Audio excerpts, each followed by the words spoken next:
ជំរាបសួរពុកម៉ែបងប្អូនទាំងអស់គ្នាថ្ងៃនេះខ្ញុំមករៀបរាប់អំពីដំណើរការនៃការងារកន្លែងការងាររបស់ខ្ញុំណាបងប្អូននិងពុកម៉ែបងប្អូន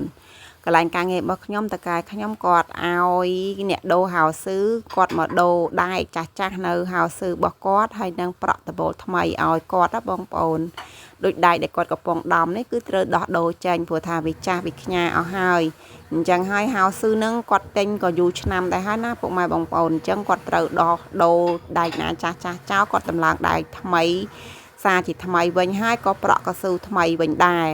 ហើយការងារកន្លែងខ្ញុំអត់សូវរវល់ទេបងប្អូនអើយនៅក្នុងរដូវកាលក្តៅនេះព្រោះថាខែក្តៅដាំបន្លែក៏អត់សូវកើតច្រើនដែរអញ្ចឹងហើយក្នុងឱកាសនេះក៏តកាយខ្ញុំគាត់ចាប់ផ្ដើមដូរដែកដូរអីឲ្យហើយទៅដើម្បីត្រៀមរងនឹងដាំសារជាថ្មីក្នុងរដូវក្តៅបងប្អូនបើសិនជាកស៊ូចាស់ហ្នឹងអត់បានដូរទេវាធ្លុះវាធ្លាយទៅពេលភ្លៀងមកបន្លែក៏អត់បែកកើតដែរដោយសារតែវាមានទឹកចឹងហើយតកាយខ្ញុំគាត់ហៅក្រុមការងារដែលគាត់មានជំនាញខាងដូររងដូរកស៊ូនឹងយកមក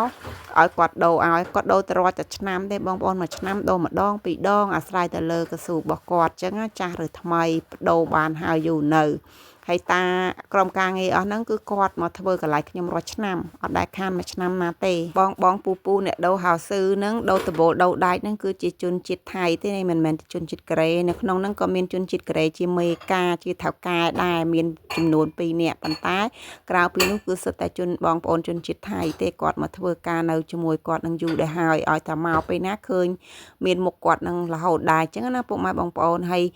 យើងធ្វើការនៅទីនេះអត់សូវមានបញ្ហាអីជាមួយគ្នាទេជនជាតិថៃនិងជនជាតិយើងព្រោះយើងមិនមែនរស់នៅលើទឹកដីថៃក៏មិនមែនរស់នៅលើទឹកដីខ្មែរអញ្ចឹងហើយយើងរស់នៅប្រទេសទី3ដូចគ្នាអញ្ចឹងពួកយើងជាជនជាតិ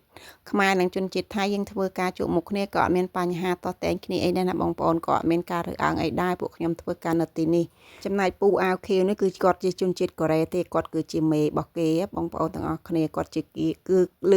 បងប្អូនថៃគាត់ហៅថាថៅកែ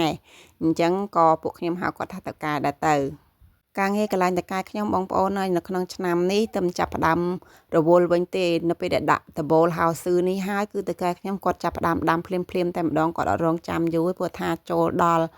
ចិត្តដល់ខែ7ហើយតែដាច់ខែ6ចូលខែ7គឺមេឃធ្លាក់ភ្លៀងច្រើនបន្លែក៏អត់សូវល្អខ្លាំងដែរព្រោះថាស្លឹកស្ដើងចឹងហើយគាត់រុះរាន់ហៅអ្នកជំនាញដូរហៅស៊ឺមកដូរឲ្យហើយដាំឲ្យបានមុនខែ7ឥឡូវនេះរងហៅស៊ឺអស់ហ្នឹងគឺពួកខ្ញុំដាំហើយតែវីដេអូនេះជាវីដេអូចាស់ទេខ្ញុំអត់បានបញ្ចូលសំឡេងអញ្ចឹងណាបងប្អូនតែរងអស់ហ្នឹងគឺពួកខ្ញុំបានដាំរួចរាល់អស់ហើយដាំហើយប្រហែលថ្ងៃមុននឹងឯង